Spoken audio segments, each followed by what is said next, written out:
if you're looking for extreme privacy and security, there's a lot of cost, and the cost really is just time. It's a lot of work. It's like why we have big cybersecurity teams, because it takes a lot of effort, a lot of expertise. But something is better than nothing, and you kind of can just start somewhere and get better and better at it. But I think there's just a lot of the typical things that you would look online and do some kind of like basic research, like ways to protect yourself. I think one to start with is just like the 80-20 is just don't recycle passwords, and use a password manager, and don't make it so that you're using the same password for 50 different websites, and you can find one of those in a breach, and then they can log into your LinkedIn and your Facebook and your bank, etc. Welcome to Unspoken Security, the raw and gritty podcast for security professionals who are looking to understand the most important issues related to making the world a safer place, including intelligence-driven security, risks and threats in the digital and physical world, and discussions related to corporate culture, leadership, and how world events impact all of us on and off our keyboards. In each episode, host AJ Nash engages with a range of industry experts to dissect current trends, share practical insights, and address the blunt truths surrounding all aspects of the security industry.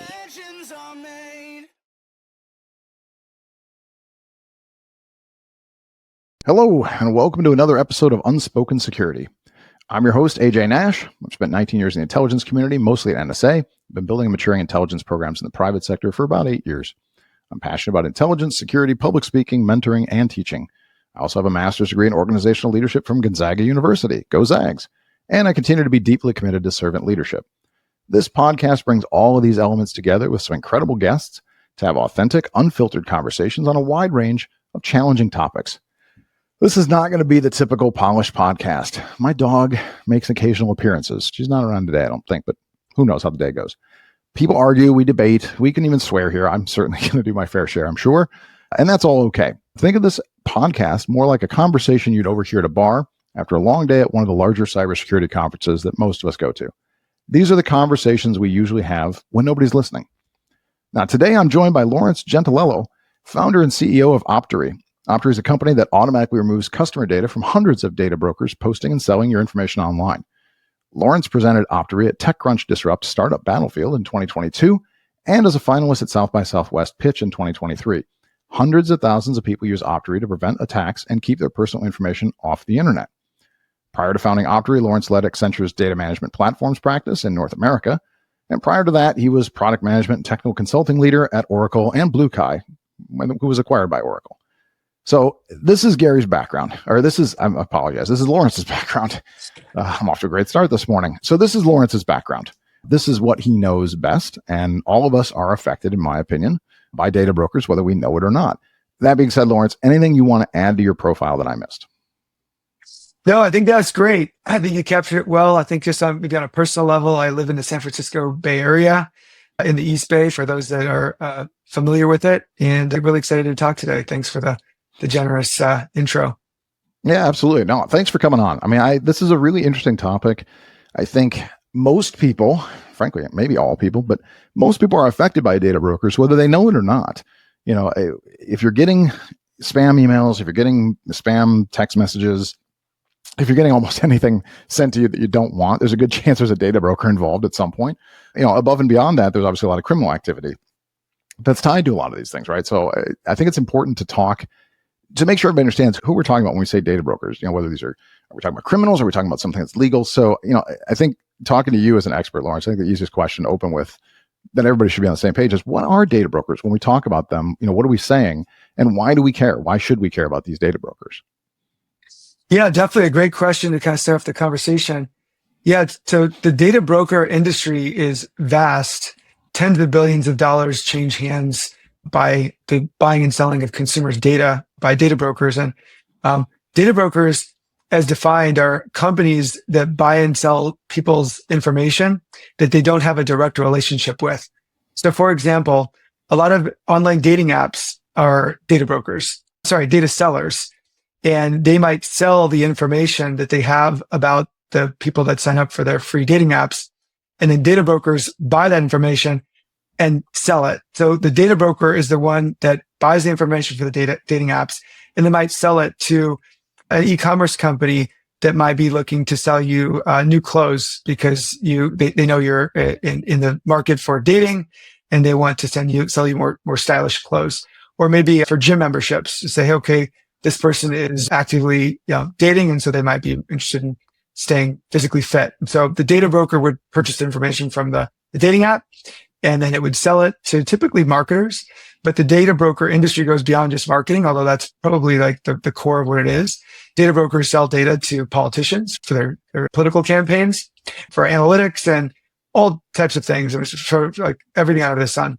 But that's what data brokers are, is companies that sell information that they don't have a direct relationship with. So it's interesting. So you mentioned dating profiles, right? So, and I think we've all probably heard this at some point, or at least a lot of people have, right? If something's free, it's probably not free, right? The old story with apps, with software, with any sort of thing is, if the product is free, then you're the product. Whether it's a lot of it's social media platforms, right? Facebook's free, and Twitter, it used to be free. Now I guess it is to a point, but they've changed the policies a bit. But if it's free, it's because they're getting something else, right? It's either to build a base so they can advertise, or it's to buy, sell, trade, use your data, right? So, but it's interesting you talk about dating websites. I'm not sure a lot of people think too much about that, and you already made some connections that are actually a little more advanced, in that it's not just about buying the user information from the website, but what it can be turned into.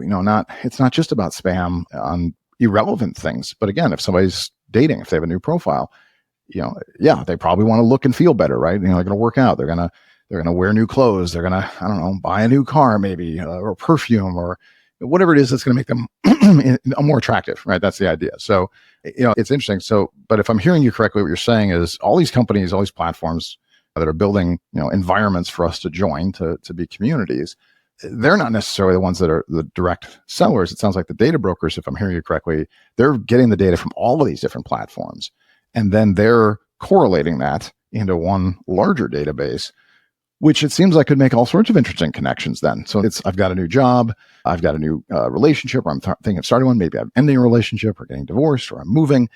There's a whole lot of pattern of life, we used to say in the Intel community. There's a whole lot of pattern of life you can develop if you have all of this different data that's correlated. Is that something also that data brokers are involved in when they're selling? Or are they just selling credentials and usernames and some basic things, or are they selling these more advanced correlated data sets? Yeah, like I say, really everything under the sun. Data brokers themselves get a lot of their data from public records databases. So real estate transactions, where somebody lives, or whether or not they own a home, the value of that home. Is that home worth $200,000? Is it worth $2 million? Is it worth $20 million?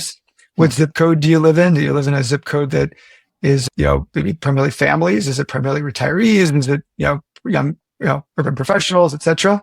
So real estate and public records databases is one big input to data broker data sets.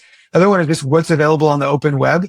So us, one of the things that we can do for ourselves to protect ourselves is to limit the amount of information that's just sort of like publicly out there on the open web. If it's on the open web, you can kind of just consider it fair game for data brokers to scrape and collect.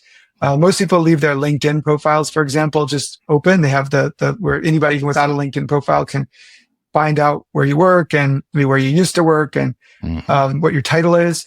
Data brokers are constantly hoovering up that information. They're hoovering up pictures that might be on the public open web. So just kind of like open web stuff that maybe other people posted about you, and maybe stuff that you've posted yourself, typically through social media. Another big source is, like, we talked about the dating apps, but like a lot of the apps that are popular in app stores and that we use on our phones are common sources of data. So even like a lot of the weather apps, like the fancy flashlight apps on your phone, oftentimes they're selling what your location is. So you have that flashlight app on your phone that you download that does not native onto your phone. They will be looking at your GPS coordinates and sending that out to somebody, and they're going to match that up to which stores that you enter. Did you enter a Volvo dealership, a Toyota dealership, a Honda dealership? That information, gets sold by data brokers that specialize in location data. Those are a few examples. The list is vast. It's kind of touches every aspect of our lives. And this is legal, right? I mean, data brokering is a legal business. You can acquire this information from the apps. And I think a lot of people don't realize, you mentioned the flashlight. It's a good example, right? I think most people don't realize how many apps are on their phone, first of all, how many they just downloaded, right? We get lots of free apps.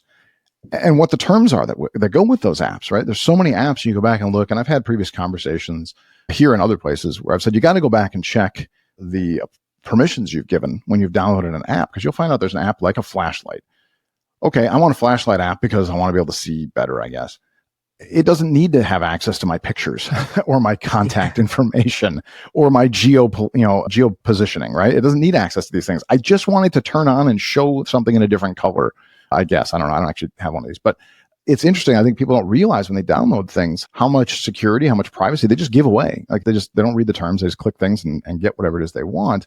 And then this is all, again, perfectly legal, right? These companies are able to pull this stuff together and then sell it to, now here's the question. Do they sell it to just anybody? Like, can anybody walk in and buy it? Do I have to have a license? Do I have to have proof I'm a valid business?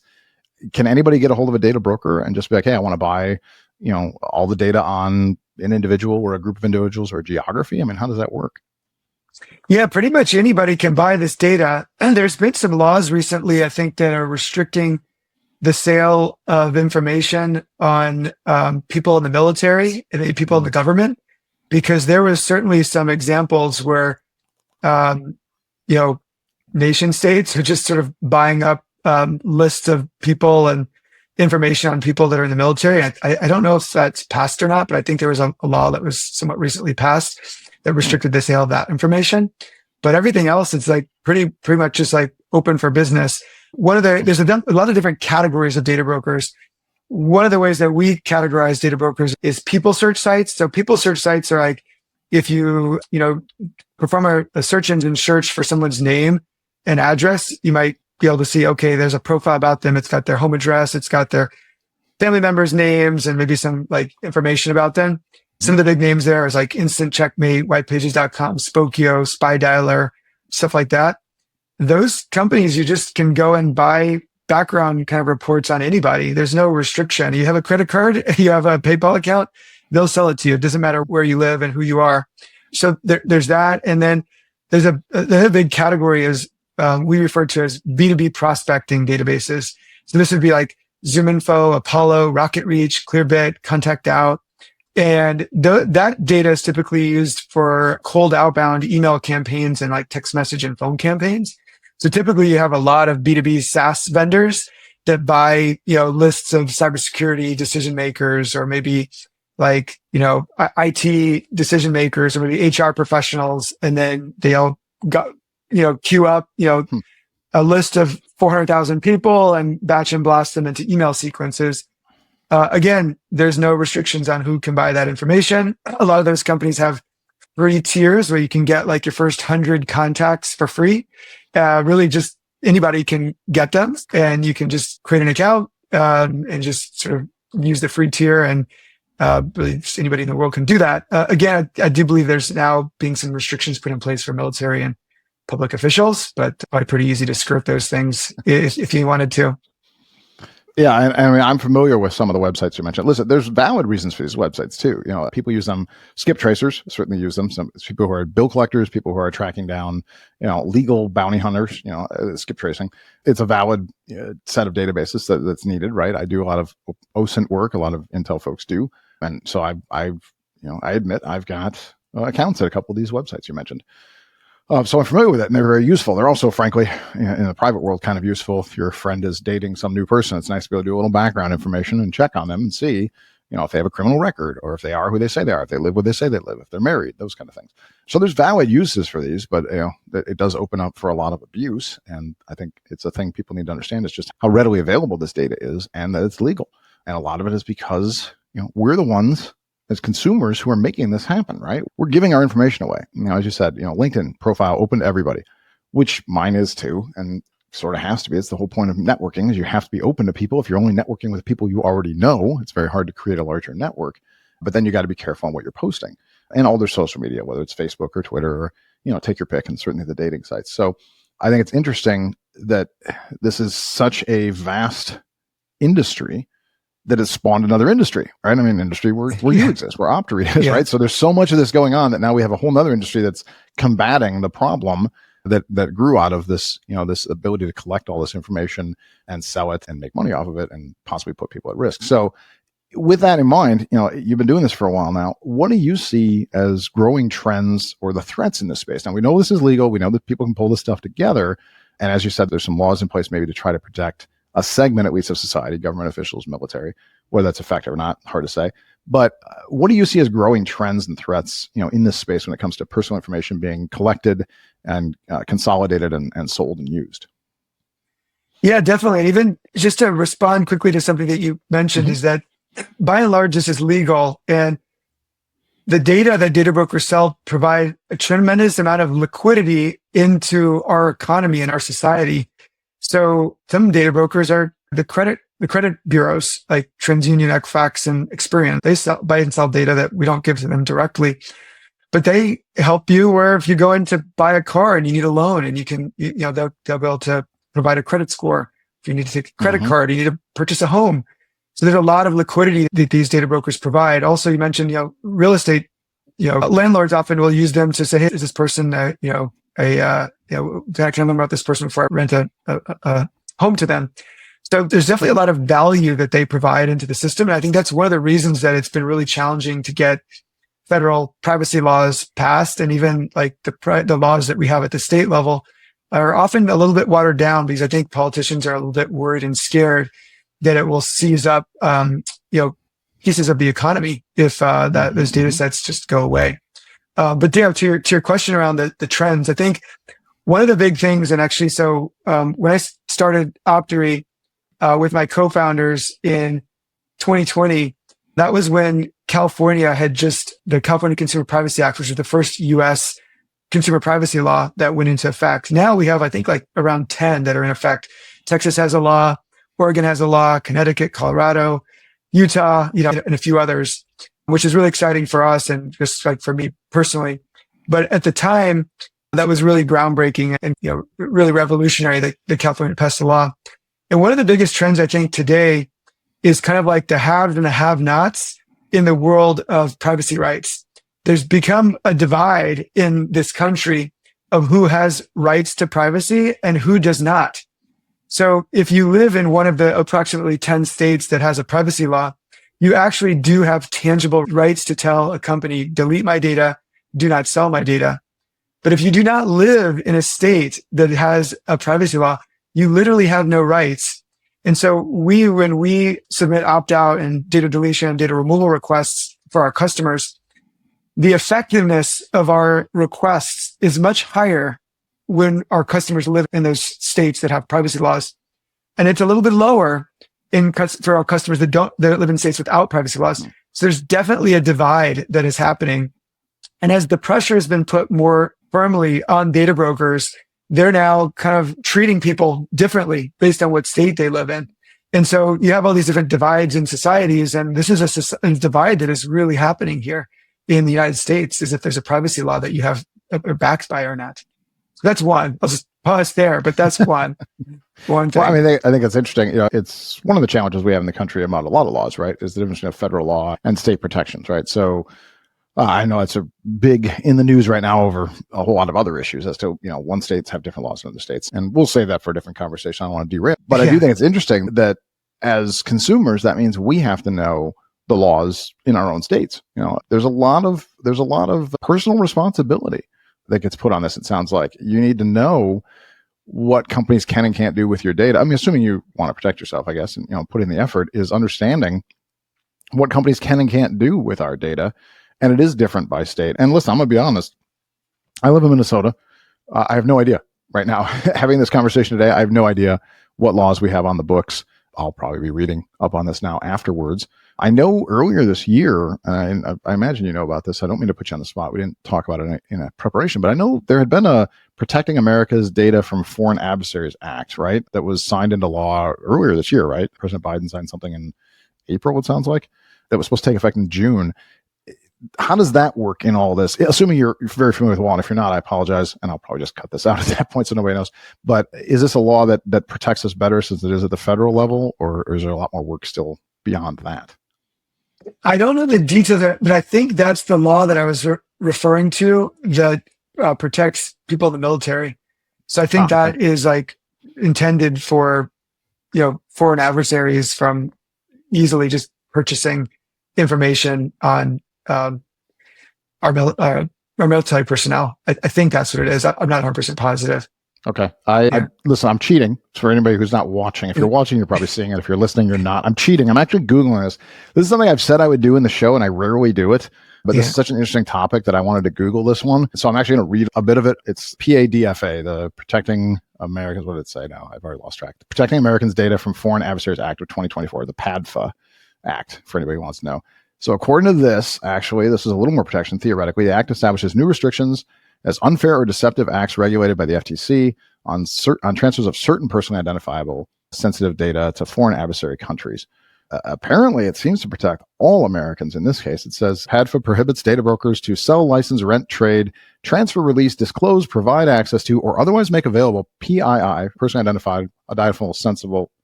identifiable sensitive data of a U.S. individual to any foreign adversary country or any entity controlled by a foreign adversary country. Now, the countries listed here are just China, Russia, Iran, and North Korea, so it is still somewhat limited.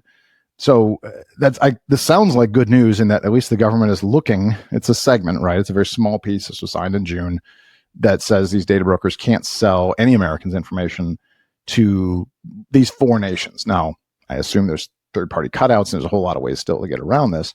But at least there's some encouraging information that the federal government is looking at this. But it still sounds like, from what you're saying, there's a long way to go. States have their own laws, and we probably have to get ourselves smart on this because the government is trying to catch up. It doesn't sound like we're there yet from what I'm seeing. So anyway, that's a new law. I didn't mean to put you on the spot. And that's great. I think, I started mixing it up with a different law, but that's great to hear. Okay. And I'll look up the other one too. You asked about Minnesota. So Minnesota, I believe that law is passed, but it doesn't go into effect in like July of 2025. So usually the law passes and then they, give data brokers a year, 6 months, 18 months, 2 years. So you kind of get their affairs in order for that state and to start to comply. So I think it was in July of this year, 2024, Texas and Oregon went into effect. I think just this month, Montana went into effect. Maybe that was last month in September. Was it last month or this month? And there's a bunch of more states that go into effect next year. Minnesota, I believe, is in July of next year. So there's a big backlog of them. Every few months, more and more go live.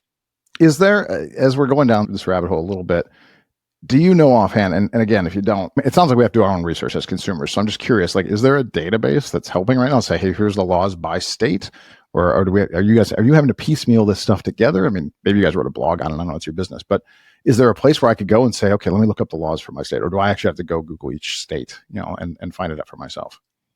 Yeah, it's a great question. And this is one of the challenges for consumers, for businesses, really for everybody, is that we have a patchwork of state privacy laws. We don't have anything consistent at the federal level. And the place that I go to, I have a page bookmarked on the IAPP's website. It's the U.S. State Privacy Law Legislation Tracker. You could search for that on the web, and it's got like an up-to-date listing of the different laws that have passed and when they're going into effect, if they haven't gone into effect. And then you can like click on the state, and then you can go and get a detail like what's happening in that state. So that's usually like my starting place to kind of just get a quick sense. Like, I can't remember, is Minnesota live or not? I'll just go there really quickly and you can get a sense. And then the IAPP also has some PDFs you can download that have these like matrix grids that say, have all the different like typical attributes of a privacy law and whether or not it's valid in that state or not.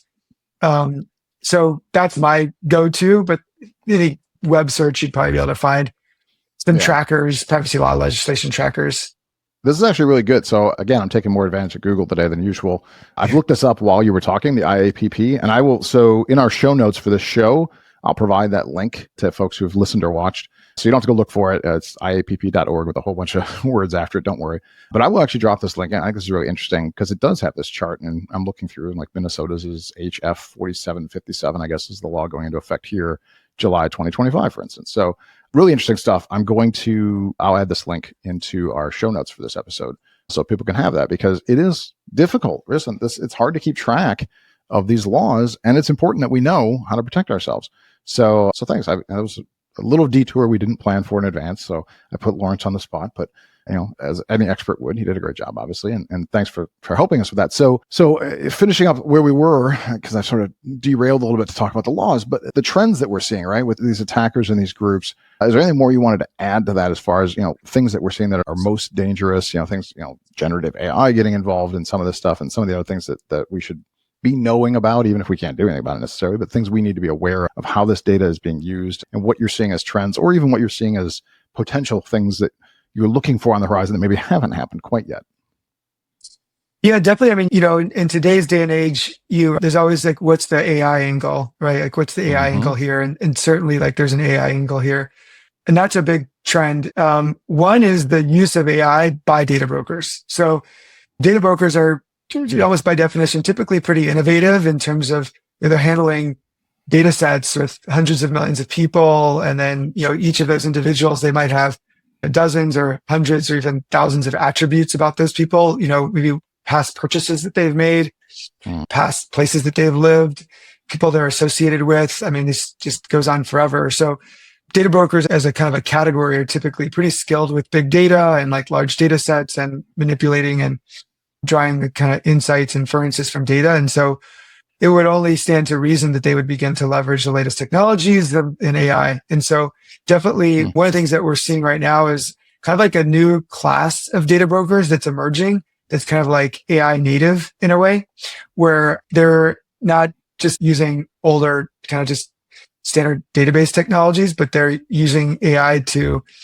determine kind of like the different likelihoods of things that you might do, like, based on all of this past information about you, like here's how much higher, greater like likelihoods that you might perform future actions. Also just kind of the creation of more intelligent audience segments, for example, and even just housing consumer data in AI systems. So that's like a big factor. It's kind of like more like AI native data brokers. And then just the utilization of AI technology by data brokers. So that's a really big trend that we're seeing. So that's like, okay, pretty key. And then the next question is, well, what can you do to protect yourself from that? And one is limiting the amount of information that you voluntarily or inadvertently relinquish out into the world for those companies to potentially use against you. By minimizing your digital footprint and being really careful about what apps you install on your phone and, just your data, the data trail that you leave behind. But those would be a couple of big trends that we're seeing. Yeah, that's interesting because obviously, as you mentioned, now there isn't a topic that the question isn't going to be, well, where does AI fit in, right? AI is everywhere. It's everything. It's going to solve problems or cause problems or save the world or ruin the world, depending on who you ask.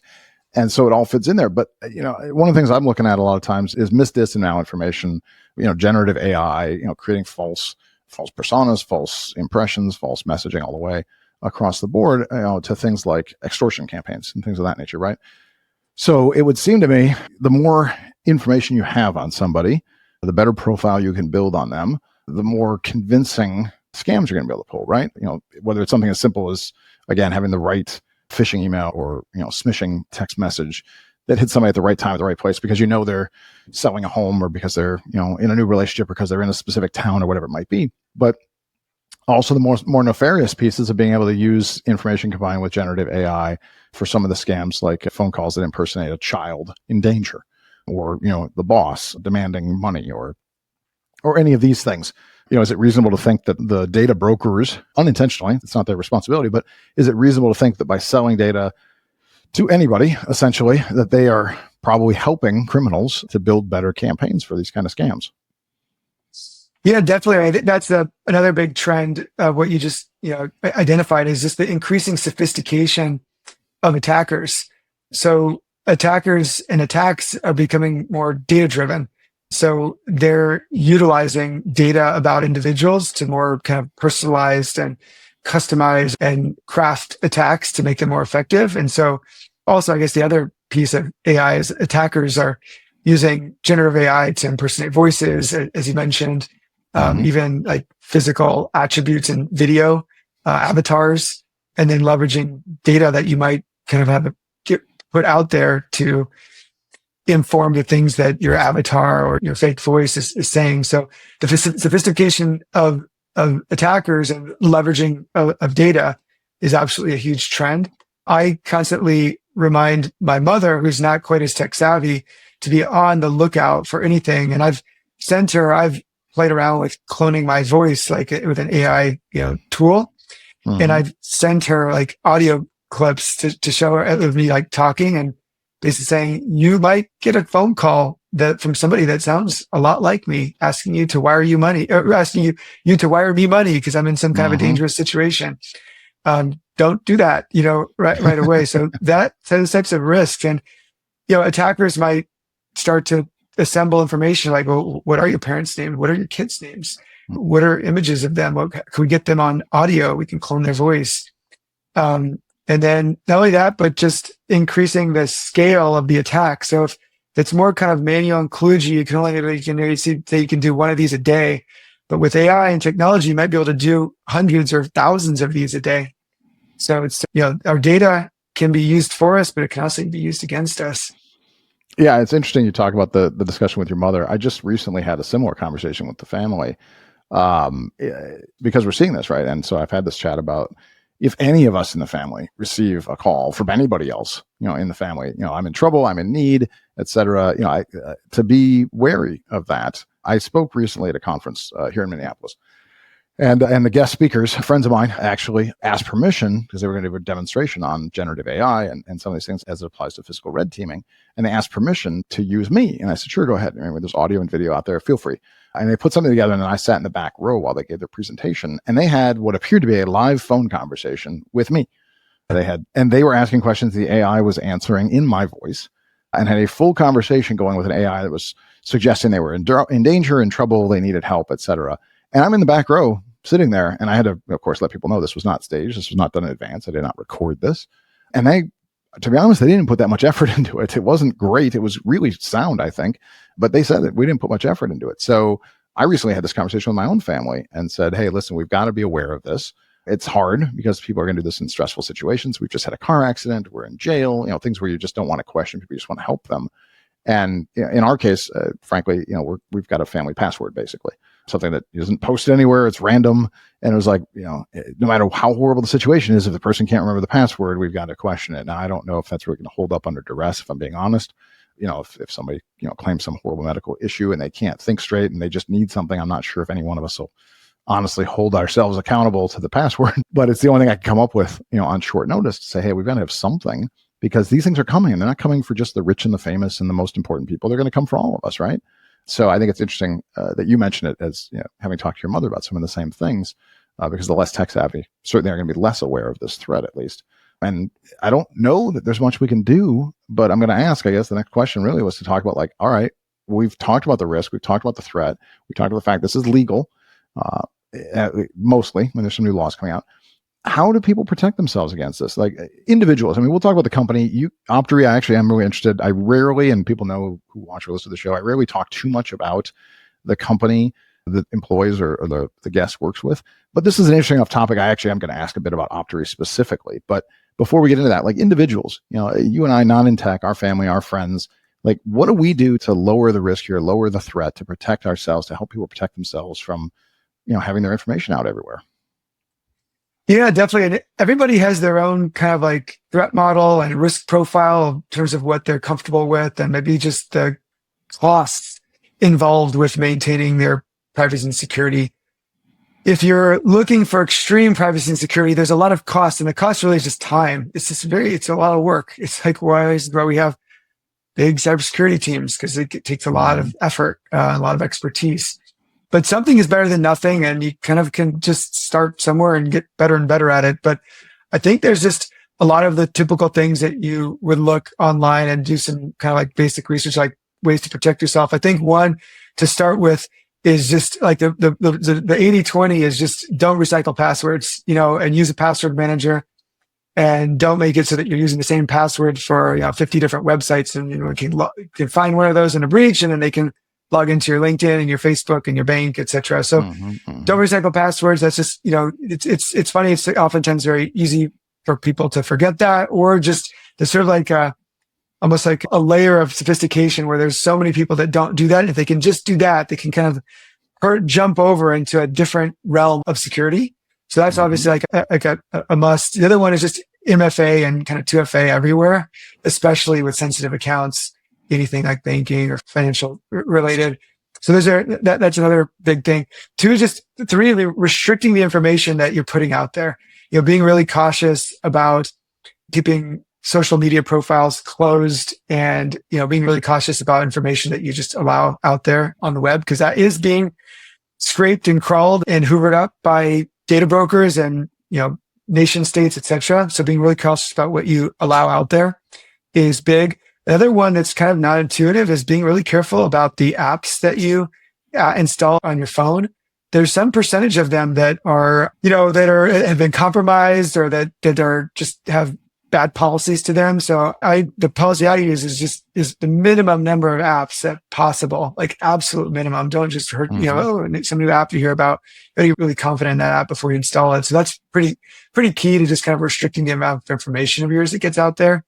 And then, just the business that I'm in and our company is in is sending opt-out requests and data removal requests to data companies. So this is something that people can do on their own, or they can use a service like what Optery provides. And so doing it on your own entails kind of like searching for data brokers and scrolling to the bottom of the page and finding the opt-out link, and then going and usually you're entering your name, your email, if you're adding the link of where you found yourself on the site, clicking submit. You'll typically get an email verification, kind of some back and forth.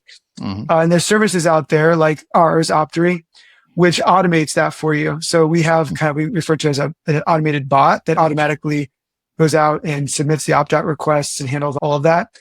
We cover around 600 data brokers. So a lot of people use us because they say, hey, it's just intractable for me to keep track of 600 data brokers and do all of this. We do scans. We have a search engine. It's like a patented search engine where we go and we search hundreds of data broker websites. And then we have matching algorithms to determine if our customer is there or not.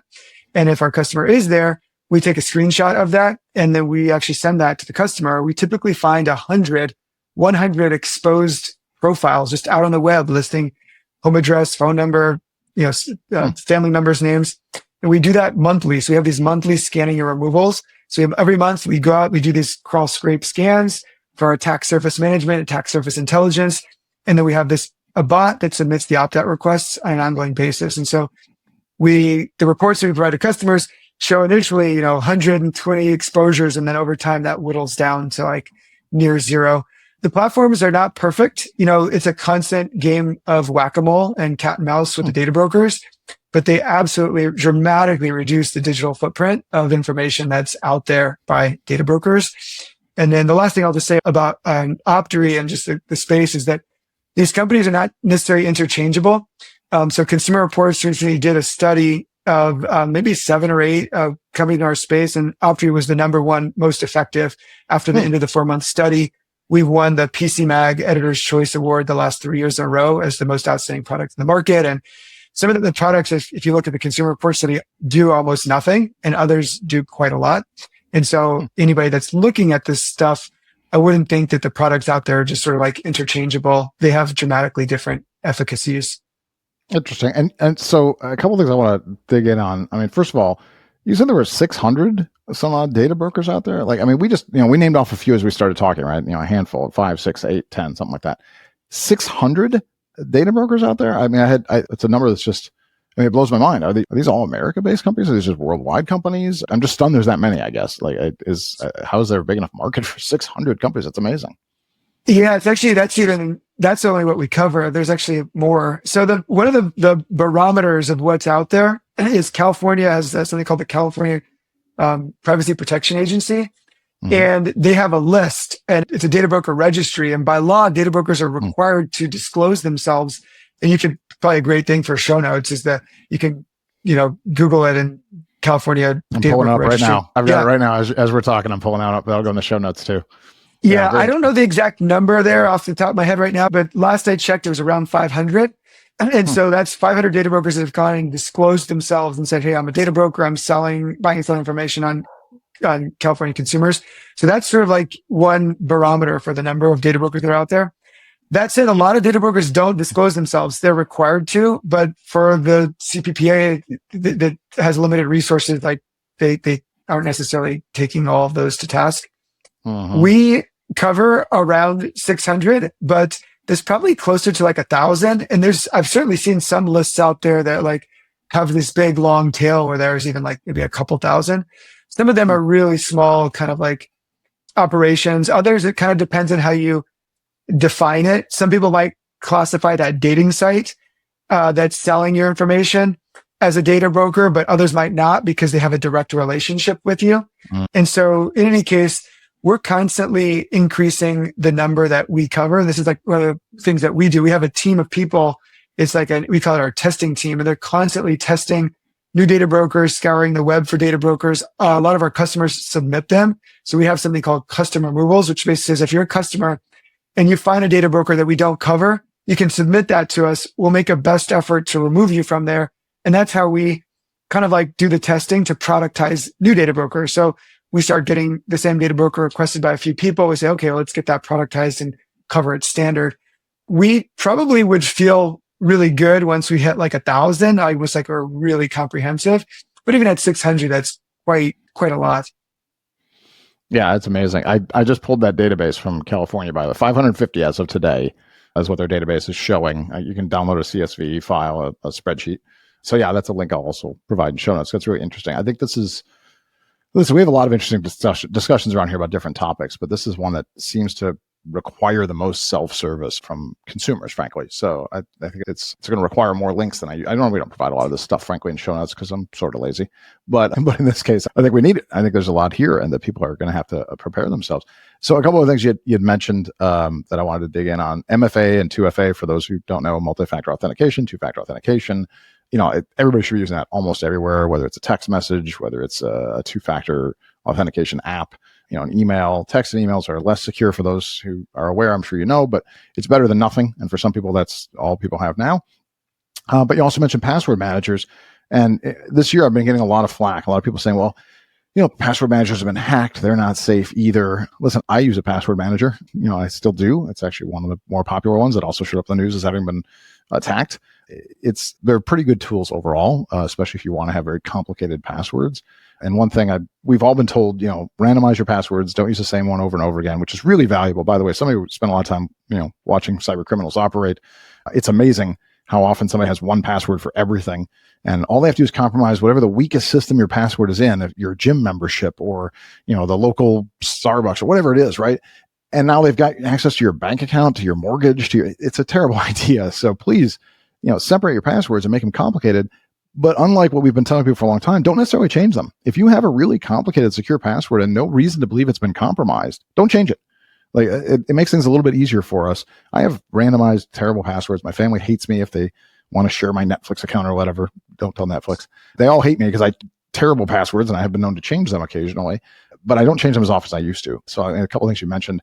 I think another one I don't know if you actually mentioned this one or not. I know we talked about it pre-show, but locking down your credit is a big piece, right? So if somebody does get access to you, still being able to get into your credit and use it. Now, I will tell you, having done this, it's great. It's also inconvenient or can be. I bought a car recently and my credit was locked, so they couldn't check my credit score. And then I couldn't remember the damn password, so I couldn't get it unlocked. And I had to deal with the credit agency the next day to get it resolved. But at least it was nice to know that somebody couldn't steal my information, go in and buy a car under my name because they needed the credit report that was locked. So, it's good to know there are some things we can do to protect ourselves.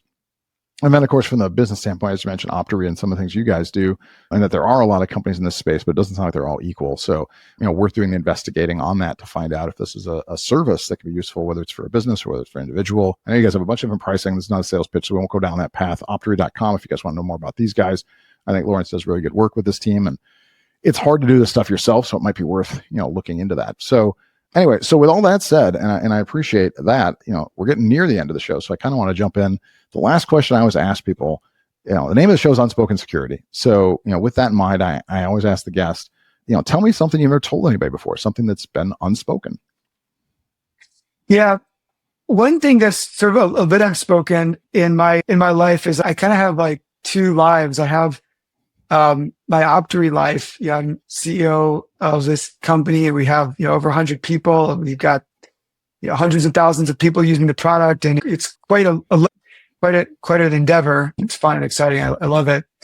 But I have another life where I have 4 kids, And one of the things I kind of try and keep a secret often in my professional life is that I coach a lot of their sports teams. So throughout the spring, I was a head coach of 4 sports teams for my kids. And right now I'm assistant coach. I was maybe a little more than I bit off a little more than I could chew. Assistant coach for 3 teams. And I felt like I've oftentimes been a little bit like shy to share that in professional context, because I think people might think like, wait a minute, how do you have time to do that? I remember I had a job interview before I started Optery, and I was going through the job interviews, and the hiring manager basically was like, we work pretty hard here. Don't think you're going to be coaching any sports teams for your kids around here. We don't do that here. And I think that's great. And I have nothing against that, but I was like, that's probably not the right place for me to be. So it's definitely something that, like, if I talk to investors or something, I probably wouldn't necessarily like share out of the gate that I spend that much time. But right now I spend 5 days a week on the sports field with my kids, Tuesday, Wednesday, Thursday, and Saturday, Sunday. So, it's maybe something that's like not something I would typically share. So I know there you go. Yeah. And that's awesome. So I'm curious, first of all, how old are the kids? What ages are we talking about? Yeah. So if you want to share that, like, I don't want to give you too much detail about your personal life to the world either, but if you're comfortable sharing how old they are roughly. Yeah. So one is just about to turn 8. One is just about to turn 6. One is just about to turn 4, and then 11 months. So the 11-month-old, I'm guessing, not in a lot of sports yet, perhaps, but at least you know that so far. Not yet. Yeah. And what sports are you coaching? Softball, baseball, and soccer. So wow. Yeah. Okay. Yeah. That's incredible. I think most people know I coached high school football for a while. Yeah. For a handful of years while working. I was in the military, and then I was in defense contractors before I was in the private sector. And it's an incredible undertaking. It's a ton of work to do that. I would love to. I thought about going back a few years back. I had some interviews, actually was offered an opportunity. And then I had to have a gut check. In my case, I said, I don't think I can do this, because I don't think I can give the kids enough time, because my calendar wasn't going to allow it, with work. So I'm impressed that you're able to make the time to do that. I think it's awesome, though. It's unfortunate, I think, that we have a situation where we have people who want to be able to do this. They want to have a career and a life, but they also want to be with their family and take care of things and give back. I mean, what you're doing is good for your kids, and I'm sure for a lot of other kids. It's a shame that it's something that has to go unspoken. Good news for you, there's like 12 people that listen to this show, so I don't think it's going to mess anything up with your investors. You're probably still safe, but personally, I think were it me, it's not, but I don't have that kind of money, but if were it me, I'd consider it a positive. I mean, here's somebody who wants to give back and be involved, right? It can't all be work. If we're all working all the time, we're probably pretty miserable. I know some of the best ideas I got were when I was doing something else. I was thinking about football, and then something came up for work, or I was thinking about work, and then something came up that I had to write down because it was related to football or leadership or the team or something. So, I think it probably feeds, I don't want to speak for you, I'll ask, I guess, but whether it feeds your mind in a different way or feeds your soul, for lack of a better word, I guess, feeds you in a different way. It gives you more energy. And do you think this actually benefits you and makes you a better leader, for the company and for the people?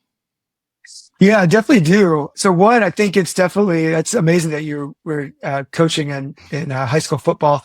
Definitely a totally different commitment level coaching high school football at this age for my kids. At this age for my kids, it's basically like practice Tuesday night and game on Saturday. That's like, pretty much it. So it's definitely not like the kind of commitment that you'd have at like the high school level, for example. I don't think I'd be able to do the number at, as they get older. But for now, it's like pretty manageable.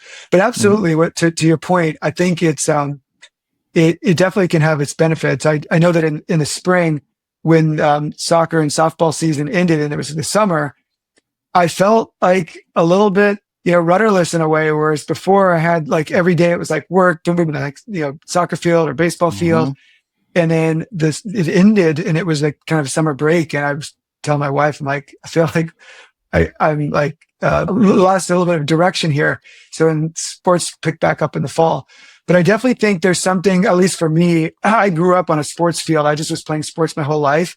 I think so for most of my life, I just sort of was like hitting the books for school and then like out on a sports field running around. And as my kids have gotten a little bit older, just to be back out on the sports field running around, it feels like my soul is like complete or something. So I think it's like, there's a lot of things that you can do that are good for you beyond just like working.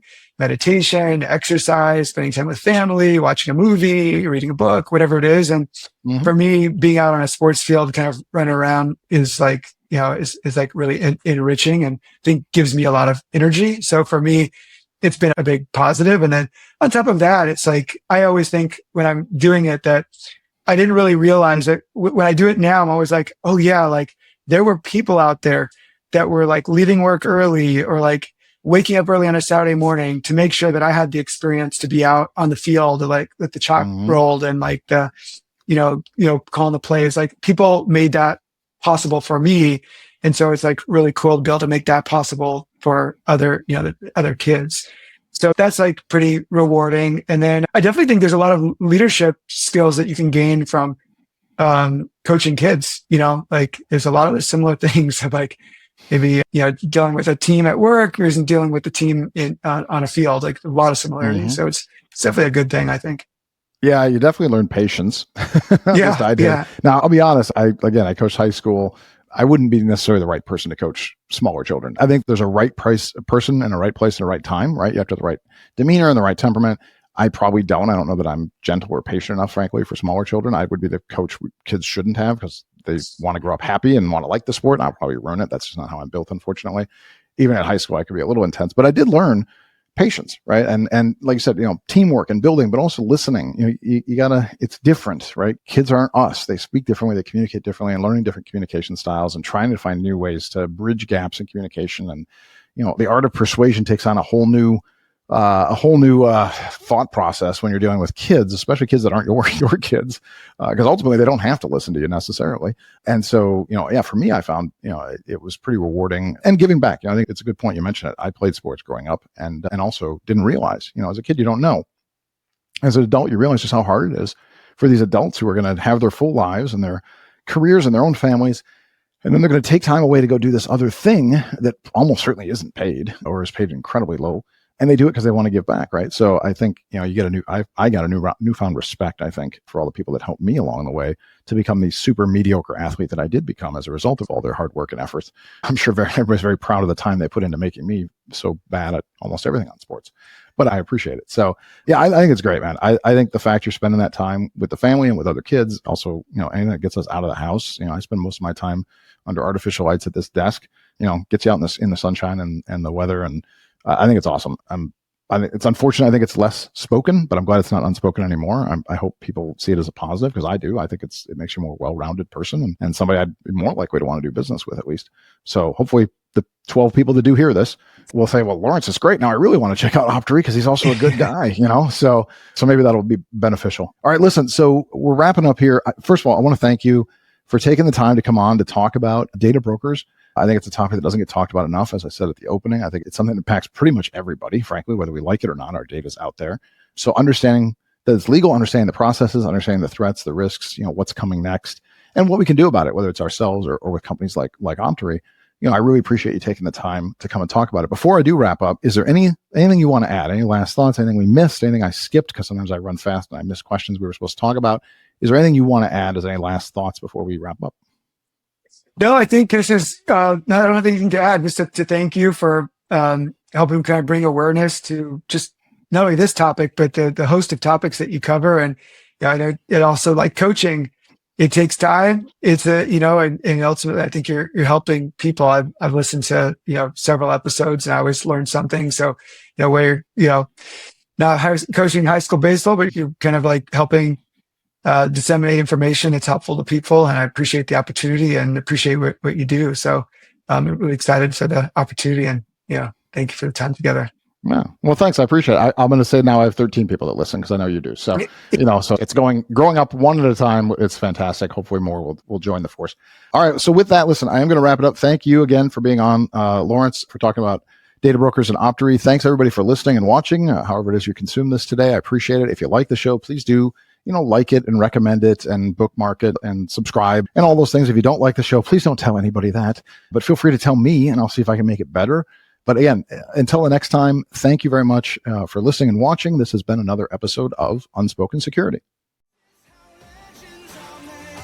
That's a wrap for this episode of Unspoken Security. If you enjoyed this episode, follow us wherever you listen to your favorite podcasts. See you next time.